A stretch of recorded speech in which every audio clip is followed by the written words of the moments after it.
Hello class 4th. Now I am taking your science online class. तो class मैं आज आपको साइंस का chapter first functions of different parts of a plant को पढ़ाने जा रहा हूँ। तो सभी बच्चे वीडियो को ध्यान से देखें और अच्छे से चैप्टर को समझें। बेटे चैप्टर है functions of different parts of a plants. देखिए इसमें बताया गया आपको कि जो पौधे के विभिन्न पार्ट्स होते हैं उनके क्या क्या कार्य हैं, वे क्या काम करते हैं। देखिए जैसे आपको फिगर में दिखाया गया है फोटोसिंथेसिस प्रोसेसेस है कि भाई एक पौधा होता है, पौधे के में क्या क्या पार्ट होते हैं। देखिए उसके पार्ट्स देखिए आपकी रूट है, फर्स्टली रूट्स हैं, स्टीम है, लीव्स हैं, फ्लावर्स हैं। तो एक पौधा किस प्रकार अपना भोजन तैयार करता है। देखिए ये पौधा जो है बेटा सोइल से अपनी रूटों के द्वारा वाटर एंड मिनरल्स को एब्जॉर्ब करता है और एब्जॉर्ब करके स्टीम के द्वारा उसको पत्तियों तक पहुंचाता है। और जो पत्तियां हैं पौधों की वो सनलाइट से का एनर्जी फोटो एनर्जी लेते हैं और पत्तियों में जो स्टोमेटा होता है उसकी निचली लेयर में वो इन्वायरमेंट से कार्बन डाइऑक्साइड को एब्जॉर्ब करती हैं और अपना भोजन बनाने की प्रक्रिया करती हैं। तो इसी तरह देखिए बताया गया है इसमें और बाकी you must have studies about living beings in your previous class. इनके बच्चों आपने जो लिविंग थिंग्स होती हैं उनके बारे में अपनी पिछली कक्षा में पढ़ा होगा।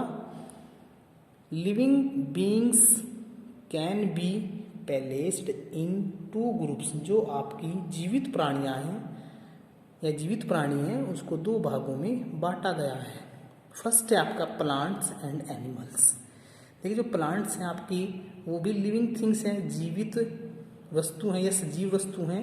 ऐसे आपके जो एनिमल्स हैं वो भी क्या है आपके सजीव हैं, उनके अंदर भी जीवन है। हम कैसे कह सकते हैं कि पौधे और आपके जो जानवर हैं वो सजीव हैं, लिविंग थिंग्स हैं। कैसे कह सकते हैं, देखिए जैसे हमारे एनिमल्स हैं या ह्यूमन बींग्स हैं, उनको देखो बेटा खाने के लिए भोजन की आवश्यकता होती है और यदि वो एक स्थान से दूसरे स्थान पर जाते हैं तो वो अपने पैरों की सहायता से घूम सकते हैं और उनको जीवित रहने के लिए हवा की आवश्यकता होती है, ऑक्सीजन की, जो ऑक्सीजन हमें पौधों से मिलती है। इसी प्रकार पौधे भी हमारे लिविंग हैं, लिविंग थिंग्स के अंदर आते हैं क्योंकि पौधे केवल घूम नहीं सकते परंतु ये भी मानव जाति की तरह अपना भोजन बाई सेल्फ प्रिपेयर करते हैं। जैसा मैंने अभी आपको एक्सप्लेन किया कि भाई जो पौधा होता है उसमें जो रूट्स होती हैं मिट्टी से वाटर मिनरल्स लेती हैं और स्टीम के द्वारा पत्तियों के पास उसको वो पहुँचा देते हैं। फिर जो पत्तियां हैं वो सन से फोटो एनर्जी लेती हैं और जो पत्तियों का निचला भाग है लोअर लेवल वो उसमें स्टोमेटा होते हैं और वो स्टोमेटा के द्वारा इन्वायरमेंट से अपना कार्बन डाइऑक्साइड को लेके अपना भोजन प्रिपेयर कर लेते हैं और उसको अपना भोजन के रूप में लेते हैं। तो पौधे भी क्या हो गए हमारे लिविंग थिंग्स हुए। ऐसे आपका एनिमल्स के लिए मैंने बताया है, ऐसे ही आपको। तो नेक्स्ट देखिए आप व्हेन यू लुक अराउंड, जब आप जो है अपने चारों ओर देखते हो, you see different kinds of grass, आप जो विभिन्न प्रकार के घासों को देखते हो, प्लांट्स पौधों को देखते हो, ट्रीज पेड़, बुशेस झाड़ियाँ, एंड सर्ब्स, और सर्ब्स भी बेटे झाड़ियों के लिए ही यूज किया जाता है। आपको जो सर्ब्स भी होते हैं जो मीडियम साइज के पौधे होते हैं, जैसे आपकी हीना है, रोज है, ग्रोइंग उगे रहती हैं। They are necessary for the existence of life in our world. यानी कि ये बहुत ज़्यादा जरूरी होते हैं, इनका अस्तित्व होता है हमारे जीवन में, इस संसार में। Plants are the basic source of food for our living beings. जो पौधे होते हैं वो सभी जीवित प्राणियों के लिए भोजन का मुख्य स्रोत है। Plants are the only living beings. Plant एक ऐसे केवल जीवित प्राणी हैं that can make their own food and them self. यानी कि पौधे एक ऐसा जीवित प्राणी हैं जो अपना भोजन बाय सेल्फ बनाते हैं, become food for the other living beings, और जो दूसरे प्राणियों के लिए भी भोजन तैयार करते हैं। Human beings and all other animal depend directly और indirectly on plants for their foods. जो हमारे जीवित प्राणी हैं वे और जो जानवर हैं वे किसी न किसी रूप में पौधों पर निर्भर हैं, चाहे वो प्रत्यक्ष रूप से हो या अप्रत्यक्ष रूप से भोजन के लिए। Plants prepare their own food in their leaves. जो प्लांट्स होते हैं वो जो भोजन तैयार करते हैं वो बाय सेल्फ अपनी पत्तियों की सहायता से करते हैं। Plants bear lot of leave. एक जो पेड़ होता है वो बहुत सारी पत्तियों को रखता है। Because leave make food for the plant, क्योंकि पत्तियां पौधों के लिए भोजन तैयार करती हैं। Leave are green because they have a green substance called chlorophyll. पत्तियां जो होती हैं वो हरी होती हैं क्योंकि उनके पास क्या रखती हैं, वो क्लोरोफिल रखती है। क्लोरोफिल आपका एक सब्सटेंस होता है जिसके कारण जो पत्तियां होती हैं वो हरी होती हैं। पत्तियों में एक जो आपका पदार्थ होता है क्लोरोफिल होता है जिसके कारण पत्तियां हरी होती हैं। Only green leave which contain chlorophyll, केवल जो हरी पत्तियां होती हैं वही क्लोरोफिल रखती हैं। Can make food for the plant, और पौधे के लिए भोजन को तैयार करती हैं। नेक्स्ट है आपका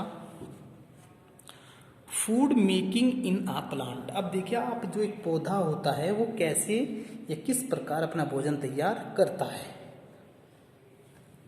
फॉर मेकिंग फूड, भोजन बनाने के लिए, a plant take water from the soil. एक पौधा खाना बनाने के लिए जो पानी लेता है वो मिट्टी से लेता है। And carbon dioxide from the atmosphere, और कार्बन डाइऑक्साइड को वातावरण से लेता है। These are then changed into food or sugar by green leaves which have chlorophyll. These are then changed, ये बदल जाती है into food, भोजन में या शुगर शर्करा में, by the green leaf, हरी पत्तियों के द्वारा, which have chlorophyll, जो कि क्लोरोफिल रखती हैं। These leaf get their energy for making food. ये जो पत्तियां होती हैं ये क्या होती हैं आपकी, देखिए these leaf get their energy, अपनी एनर्जी को प्राप्त करने के लिए for making food, अपना भोजन बनाती है। From sunlight, सूर्य के प्रकाश से। Hence, इस प्रकार water, carbon dioxide, chlorophylls and sunlight are required by leaves to make food in a plant. देखिए इस प्रकार पानी, कार्बन डाइऑक्साइड, क्लोरोफिल और सूर्य का प्रकाश की जरूरत पड़ती है पौधों की पत्तियों को भोजन बनाने में। This process of making food by a green leaf in presence of sunlight is called photosynthesis. यह प्रक्रिया जिसके द्वारा हरे पौधे अपना भोजन सूर्य के प्रकाश की उपस्थिति में बनाते हैं उसको हम फोटोसिंथेसिस यानी कि प्रकाश संश्लेषण की क्रिया कहती हैं। नेक्स्ट देखिए आप, as a leaf play an important role in the plants we must known its structure. यानी कि क्या कहा, as a leaf play important role, यानी कि पौधों में जो उसकी पत्ती होती है उसका एक मुख्य रोल होता है। We must known it structure, इसकी संरचना के बारे में हमें बताया गया है, यानी कि इसकी स्ट्रक्चर जो है वो हमें दी गई है। देखिए बेटा ये आपका फोटोसिंथेसिस प्रोसेस मैंने अभी आपको बताया है। इसी प्रकार लिविंग थिंग्स होती हैं और नॉन लिविंग थिंग्स। देखिए अब आप एक बार और देख लीजिए। मैं अंत में यही कहना चाहूँगा कि लिविंग थिंग्स भी होती हैं बेटे जिनको खाने के लिए भोजन की आवश्यकता होती है और जीवित रहने के लिए ऑक्सीजन की आवश्यकता होती है, और वो एक स्थान से दूसरे स्थान पर अपने पैरों के द्वारा या लिम्स के द्वारा या किसी शारीरिक बनावट के द्वारा इधर उधर घूम सकते हैं। जैसे आपका ह्यूमन बींग्स हैं वो किसके द्वारा इधर उधर घूम सकती है, पैरों के द्वारा। चिड़िया बर्ड्स हैं वो किसके द्वारा, विंग्स के द्वारा। और आपका जैसे आपका ये है स्नेक है, वो आपका स्केल्स इस शरीर पर जो धारियाँ बनी होती है उसके द्वारा रैंक कर एक स्थान से दूसरे स्थान पर घूम सकते हैं। और जो आपकी नॉन लिविंग थिंग्स हैं उनको भी मैं एक बार आपको बताना चाहूँगा। नॉन लिविंग थिंग्स होती हैं बेटे, जैसे चेयर है, टेबल है, वॉल है, ये आपकी बिल्डिंग्स हैं। देखो इनको, ये ना तो एक स्थान से दूसरे स्थान पर घूम सकती, ना इनको भूख प्यास लगती, ना इनको धूप लगती, ना ही चल सकती, ठीक है बेटे, और ना इनको जीवित रहने के लिए ऑक्सीजन की आवश्यकता होती है। तो इन सभी को क्या कहेंगे हम? नॉन लिविंग थिंग्स कहेंगे। तो मैं अंत में बेटा यही कहना चाहूँगा कि जो मैंने आज आपको एक्सप्लेन किया उसको आप वीडियो की सहायता से 2 बार देख कर 3 बार देख कर अच्छे से अपने प्रिपरेशन करें। और मैं कल आपको स्ट्रक्चर ऑफ द लीव के बारे में पढ़ाऊँगा, जब तक आप इसको अच्छे से प्रिपेयर करें। और जिन बच्चों ने सिलेबस नहीं लिया है, विद्यालय से अपना सिलेबस जल्द से जल्द परचेज कर लें। Thank you class.